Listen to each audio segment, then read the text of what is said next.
Imagine you're working as a security analyst and receive multiple alerts about suspicious activity on the network. You realize that you'll need to implement additional security measures to keep these alerts from becoming serious incidents. But where do you start?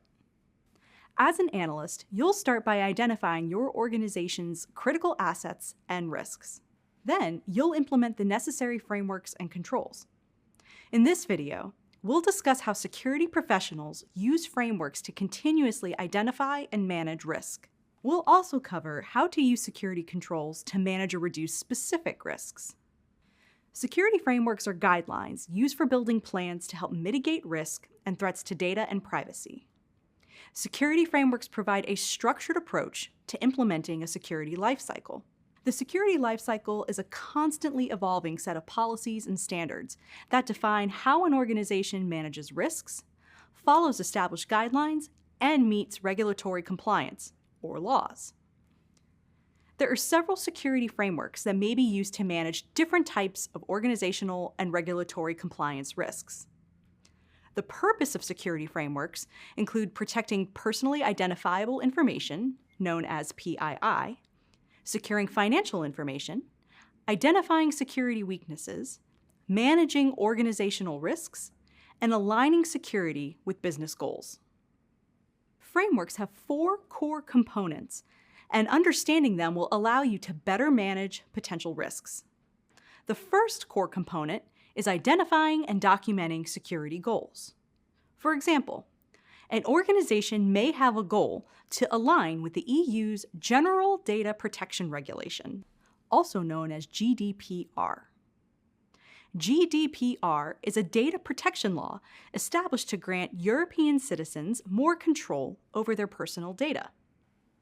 A security analyst may be asked to identify and document areas where an organization is out of compliance with GDPR. The second core component is setting guidelines to achieve security goals. For example, when implementing guidelines to achieve GDPR compliance, your organization may need to develop new policies for how to handle data requests from individual users. The third core component of security frameworks is implementing strong security processes. In the case of GDPR, a security analyst working for a social media company may help design procedures to ensure the organization complies with verified user data requests. An example of this type of request is when a user attempts to update or delete their profile information. The last core component of security frameworks is monitoring and communicating results. As an example, you may monitor your organization's internal network and report a potential security issue affecting GDPR to your manager or regulatory compliance officer. Now that we've introduced the 4 core components of security frameworks, let's tie them all together. Frameworks allow analysts to work alongside other members of a security team to document, implement, and use the policies and procedures that have been created. It's essential for an entry-level analyst to understand this process because it directly affects the work they do and how they collaborate with others.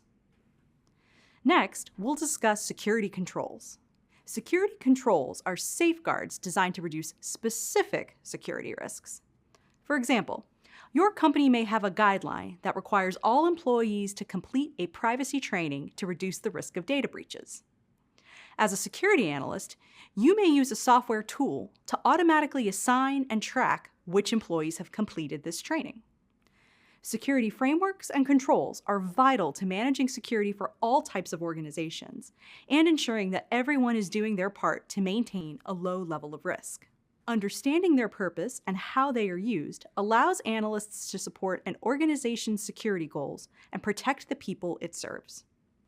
In the following videos, we'll discuss some well-known frameworks and principles that analysts need to be aware of to minimize risk and protect data and users.